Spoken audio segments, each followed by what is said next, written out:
My name is Grace, and I'm 70 years old. For nearly 3 decades, I've lived a life most would call ordinary, tucked away in a small town, sewing clothes in a quiet shop, and keeping to myself. But what people don't know is that behind that calm, simple life was a secret I've carried every day since a stormy night in 1979. Back then, the whole town believed that 5 young nuns vanished without a trace. Some said we drowned in the river. Others whispered that we had run off with men, abandoning our vows and our faith. The church never confirmed anything, and eventually people just stopped asking questions. But we didn't die. We didn't elope. We escaped. We climbed over the convent wall in the middle of a thunderstorm, soaking wet, shaking with fear, and ran into the darkness, leaving behind everything we knew. And now, after all these years of silence, I'm ready to tell you why. I'm the last one left of the 5 who fled that night. One by one, the others passed away, some from illness, some from heartbreak, but all before they could ever speak their truth. Before they died, they made me promise I'd one day tell the world what really happened in that convent on the hill. What I'm about to share is not a tale of lost faith. It's not about regret or rebellion. It's about something far more disturbing. It's about evil hiding behind holy words, about the power used to silence and shame, about the price we paid for trying to protect each other when no one else would. For a long time, I believed it wasn't safe to speak. I thought people wouldn't believe me. Or worse, they'd say we deserved what happened because we broke our vows. But then I realized staying silent didn't protect us. It only protected him, the man who turned our sanctuary into a prison. You see, behind those convent walls wasn't just prayer and peace. There was fear. There was manipulation. There was a man who wore the collar of a priest, but held the heart of a predator. And when no one listened, when no one cared, we chose the unthinkable, we chose to run. This is not just my story. It's the story of Hannah of June, of Margaret of Eleanor. It's their voices I carry with me in every word, every memory, every tear. They can't speak anymore. But I can, and I will. So if you've ever wondered what happened to the 5 nuns from Haven Hill, I'm here to tell you we were never missing. We were running for our lives. And tonight, I will tell you everything. I entered the convent at 16. My parents thought I was too young, but I felt ready. Ready to give my life to something bigger than myself, to serve God in a place where everything had meaning and rhythm and peace. The convent sat on the outskirts of a small town in Pennsylvania, nestled against a thick line of woods. It was quiet, removed from the world. The stone walls were covered in ivy, and the chapel bells rang each morning like a gentle call to purpose. I remember the air being cleaner there. Or maybe it just felt that way because my heart was lighter back then. There were 5 of us living there full time. Sister Eleanor was the most disciplined, always reading, always writing in her little journal. She believed that faith without understanding was blind and spent hours studying the scriptures. Then there was Sister June, who taught catechism to children from the town. She laughed often and cried easily, and the kids adored her. Sister Margaret was the eldest. 63 when I arrived, with strong hands from years in the kitchen and a voice like a lullaby. She baked bread every Wednesday and Saturday and insisted we always save the first loaf for the families in need. She used to say feeding people was the closest thing to touching their souls. Sister Hannah was the youngest T besides me. She was quiet, gentle, and easily startled. We worked together in the garden and spoke in silence more than in words. Sometimes we'd sit by the tomato beds and just listen to the wind. It felt holy, that silence. Life in the convent followed a strict routine. We woke at 5, prayed together, then each did our assigned duties. I tended the garden and helped in the kitchen. I liked the structure. There was comfort in knowing what each hour would bring. There was trust between us. We were sisters not by blood, but by faith. That trust began to fracture the day Father Matthews arrived. He came after Father Thomas was transferred to a parish downstate.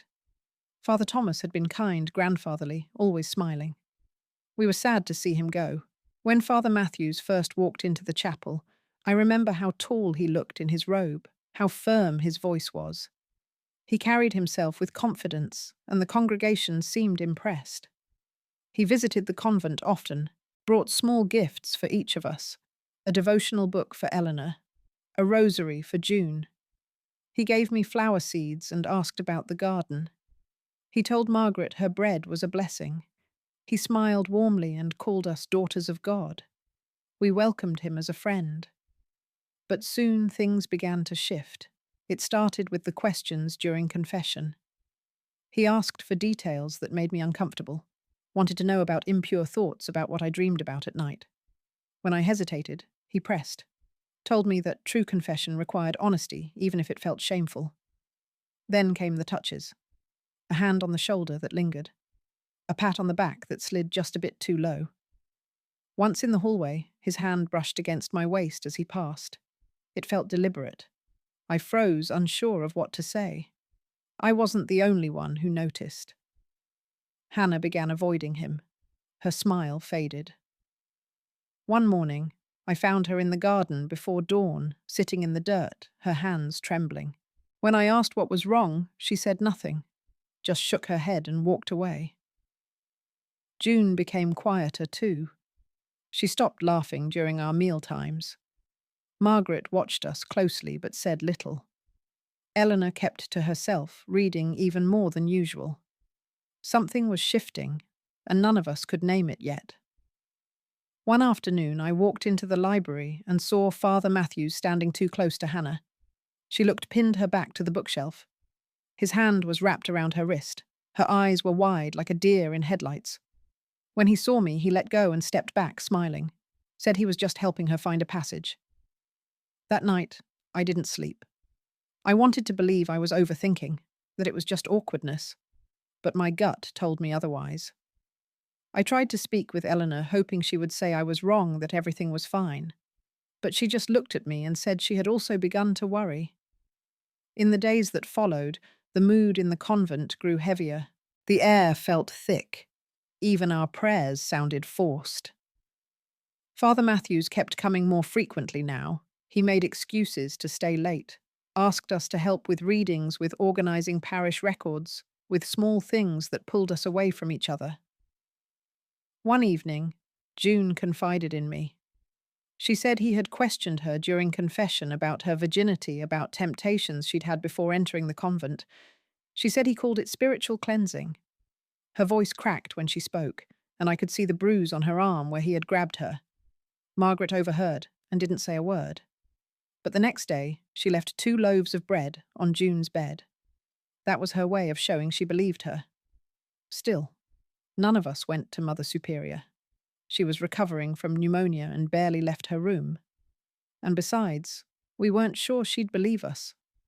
Father Matthews was respected, powerful, charismatic in the eyes of the town. Who would believe the whispers of 5 nuns over the voice of a priest? He began turning us against each other, told Margaret I had a rebellious streak, told Eleanor I'd been skipping prayers. He started isolating us, asking for private talks. Sometimes I'd hear Hannah crying behind her bedroom door. Other times June would walk past me and avoid eye contact, her face pale. I began keeping notes, dates, times, what he said, where he touched. I didn't know what I'd do with them, but it felt like the only control I had left. What terrified me most wasn't just what he did. It was how he made us feel. Powerless. Dirty. Guilty of making him angry. Like we were the ones who had failed God. It wasn't just a violation of the body.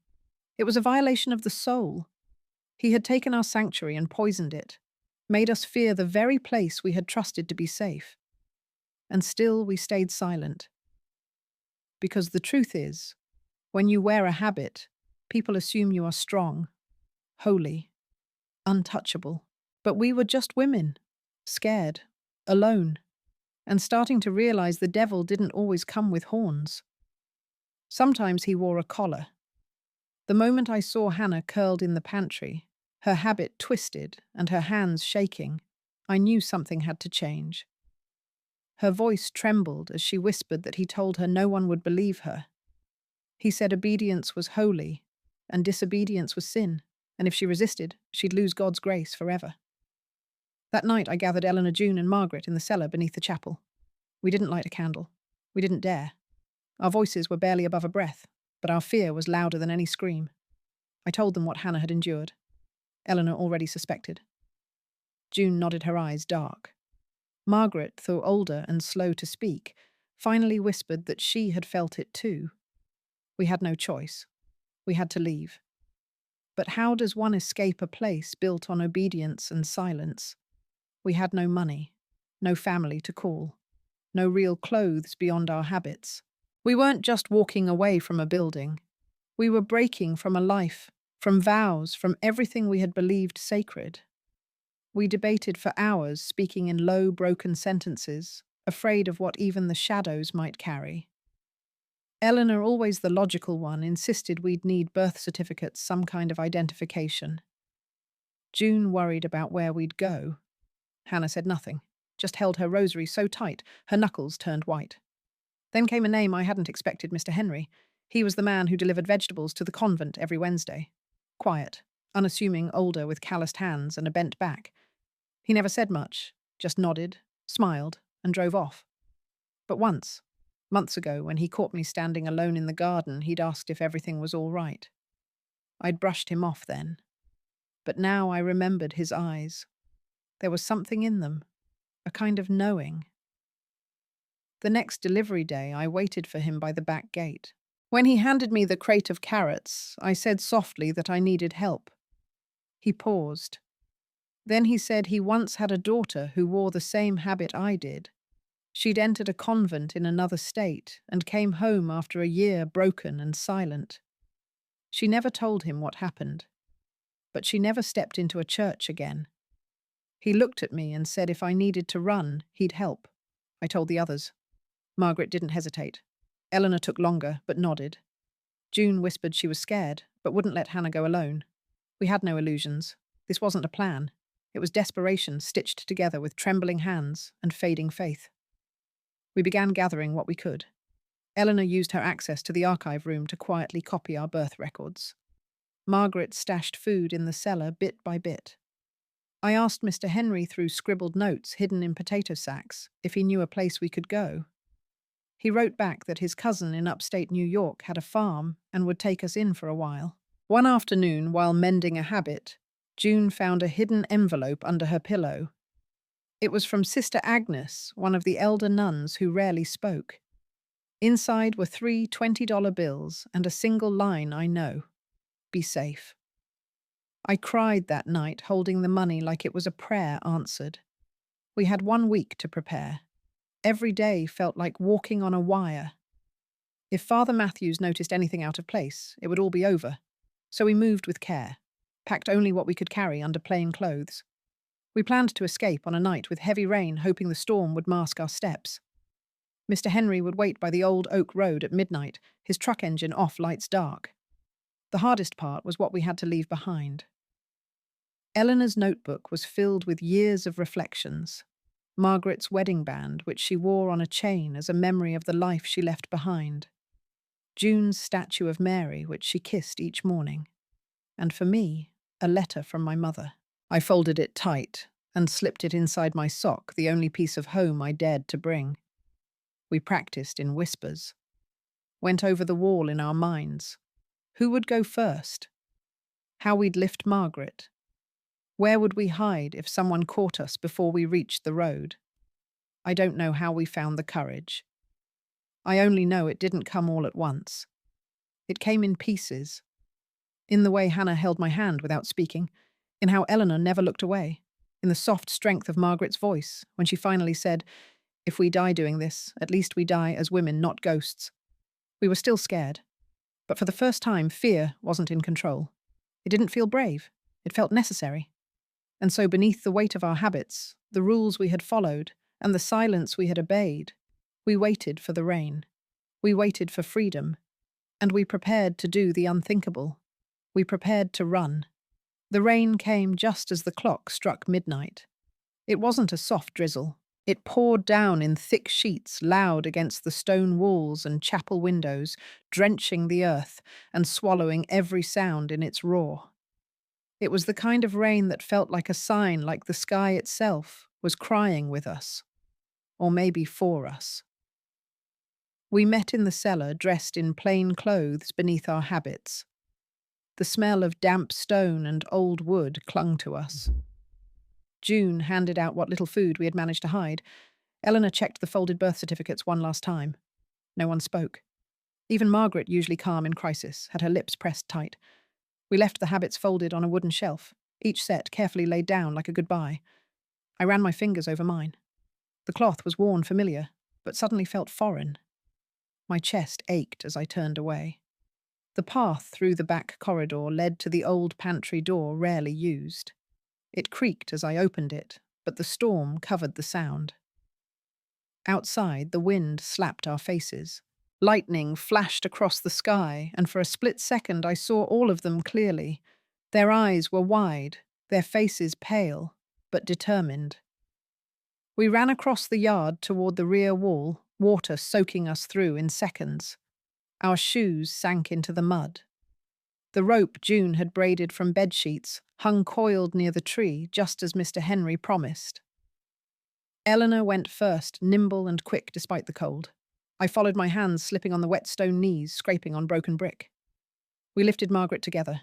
Her breath came hard, shallow, but she didn't complain. Hannah cried as she climbed, not from pain, but from fear. I whispered to her that we were almost there, almost free. At the top we paused, crouched on the wall. I looked back at the convent. Its windows were dark, quiet, like it was sleeping. Or mourning. Or maybe just waiting to wake up and find us gone. We dropped down on the other side into a thicket of brush that clawed at our arms and legs. Lightning lit the sky again, and then we saw him. Mr. Henry, standing by his old truck hat, pulled low, coat soaked. He didn't wave, just opened the back hatch and motioned us forward. We scrambled into the bed of the truck, piling in beside crates and burlap sacks. June helped Margaret settle into a corner. Hannah clutched Eleanor's hand. I lay flat, my heart pounding like a drum, my breath shallow. The engine rumbled to life. The truck lurched forward, tires spitting mud. Every bump in the road felt like a gunshot. I kept waiting for sirens, for shouts, for footsteps behind us. But all I heard was rain. All I saw was darkness. It wasn't until we passed the second bend that I let myself breathe. Just a little. The kind of breath that's part gasp, part prayer. I didn't cry. Not yet. But something inside me cracked. Mr. Henry drove for what felt like hours, taking back roads I didn't recognize. We stayed hidden under a tarp, the smell of earth and old rope around us. No one slept. No one dared. We just held on to one another.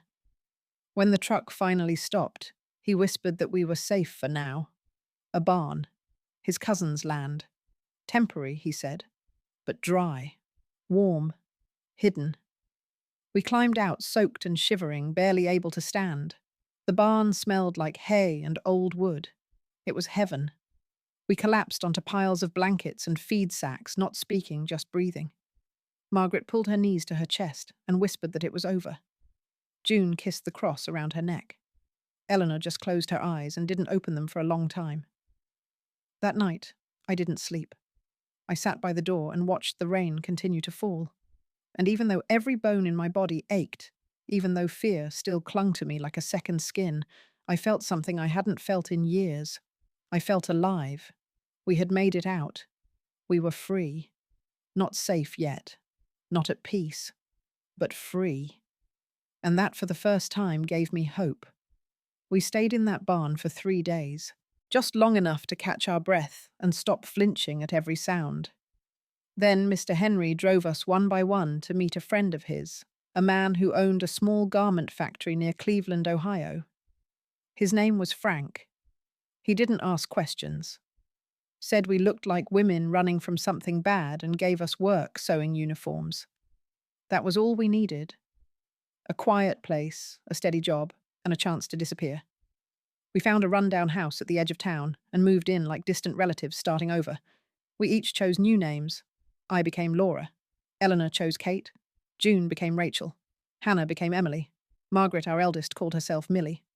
We practiced our stories at night, rehearsed how we knew each other, what we did before, where were we headed. It felt like pretending, like stepping into someone else's skin. But over time, the lies felt less heavy. The world moved fast outside our little rental, and no one looked too closely at a group of quiet women keeping to themselves. The factory work was hard. Long days, aching fingers. The thrum of sewing machines drowned out most thoughts. But it gave us rhythm. It gave us control.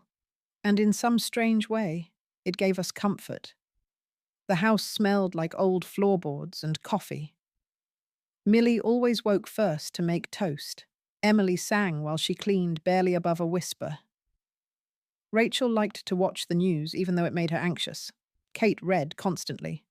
And I planted herbs in the windowsill just to have something living nearby.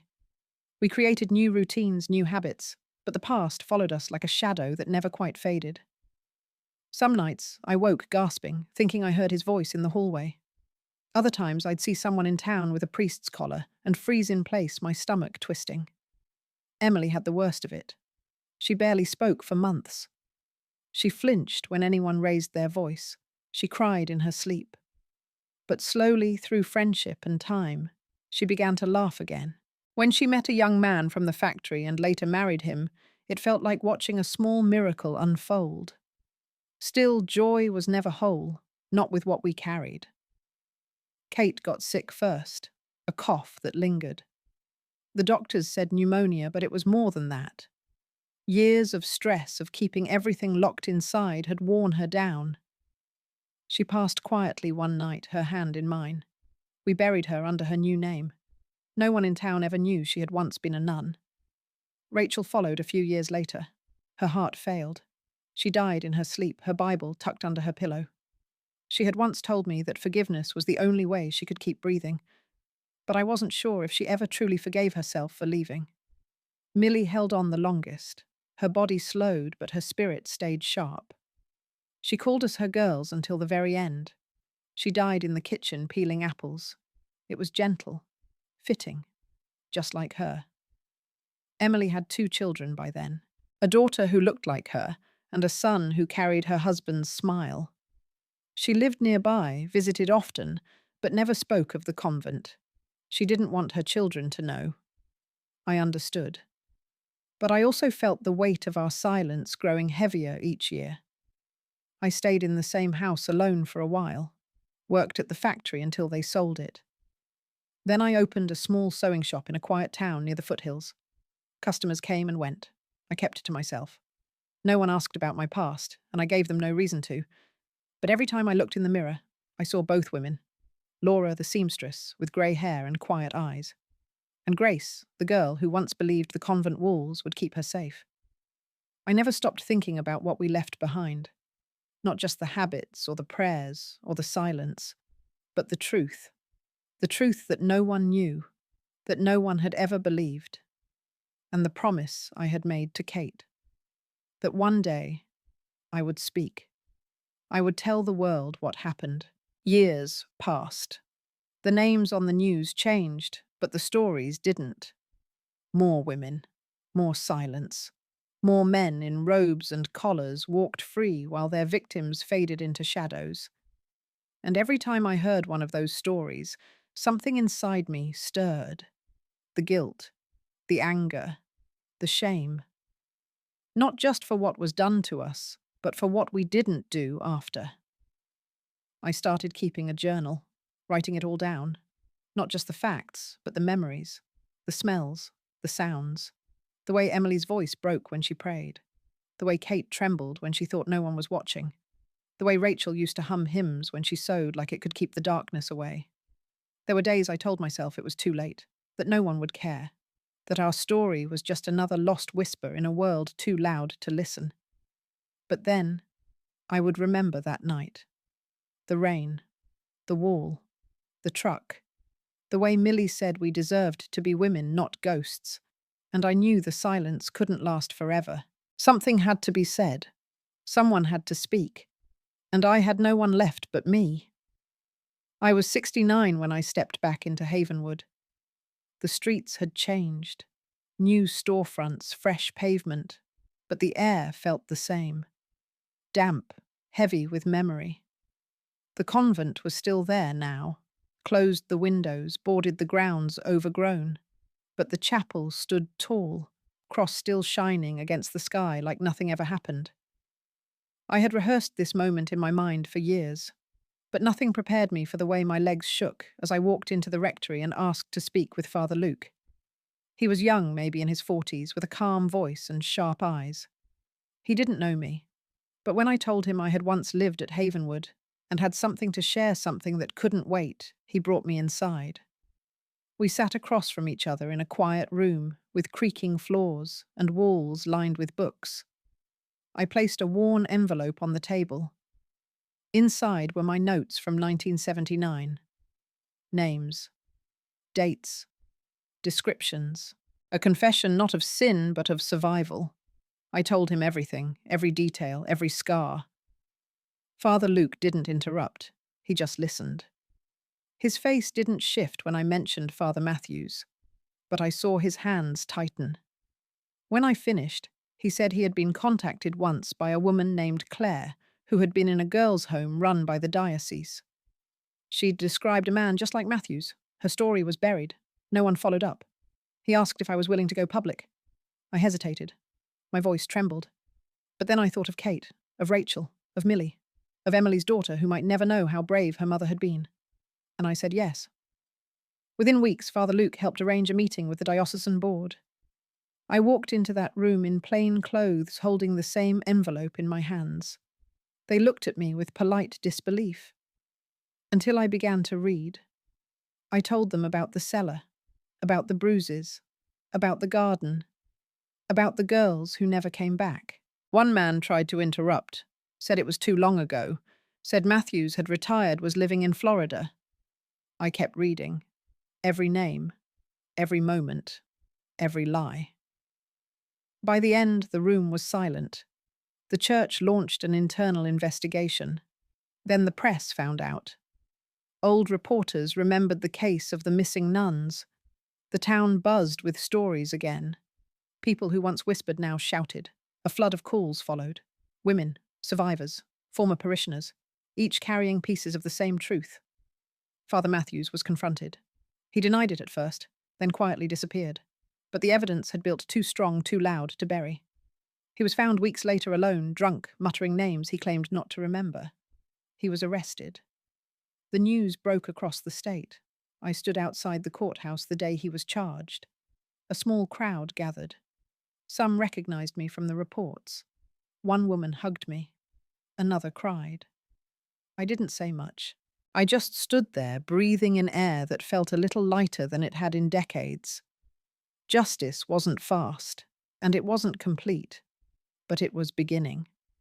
The convent was reopened not as a holy place, but as a center for victims of clergy abuse. Father Luke led the efforts. He asked me to help. I hesitated. Then I said yes. We called it the St. Mary of Peace Center, a name Rachel once dreamed of, a place where women could come and speak, cry, heal, a place where silence didn't win. Some days I walk the halls of that center and see faces filled with pain I once knew. I sit with them. I listen. And when I tell them they're not alone, I mean it. That mission, the one that started the night we ran in the rain, didn't end with our escape. It ended here, with truth, with voices, with something finally breaking through the dark. And for the first time in years, I feel like Grace again. Not the girl who ran, but the woman who came back. I never imagined I'd find peace in the same town that once held my silence. But now when I walk through the doors of the St. Mary of Peace Center, I feel something I didn't think I'd ever feel again. I feel whole. The building isn't fancy, just brick and glass and soft lights. But what happens inside matters more than any sermon I ever heard. Women come here not for confession, but for truth. They come broken, unsure, afraid, and they leave knowing they're not alone. Sarah Emily, as the world knows her, still visits often. She lives with her family now, just a few miles away. Her daughter volunteers with us on weekends, reading to younger girls and organizing clothing drives. Sometimes Sarah and I sit together in the garden behind the centre, sipping tea and watching the roses bloom. We don't talk much about the past. We don't need to. Instead, we talk about what's growing, about the lives that are healing, about the letters we get from survivors who saw our story on the news and finally decided to speak up. Some are old, some are young, all of them are brave. There are still hard days, nights when I remember the cellar, the fear, the weight of silence. But now those memories don't define me. They remind me why I came back, why I chose to speak. We were never missing. We were silenced, hidden, forgotten by those who should have protected us. But we found our way back, not just to the world, but to ourselves. And if you're watching this wondering if it's too late to tell your truth, let me say this with everything I have. It's never too late. Your voice matters. Your story matters. And somewhere, someone is waiting to hear it. Justice doesn't erase the past, but it gives it meaning. And sometimes when one voice breaks the silence, 1,000 others find the courage to rise. So speak, stand, begin. Because we weren't lost, we were surviving. And now we are home.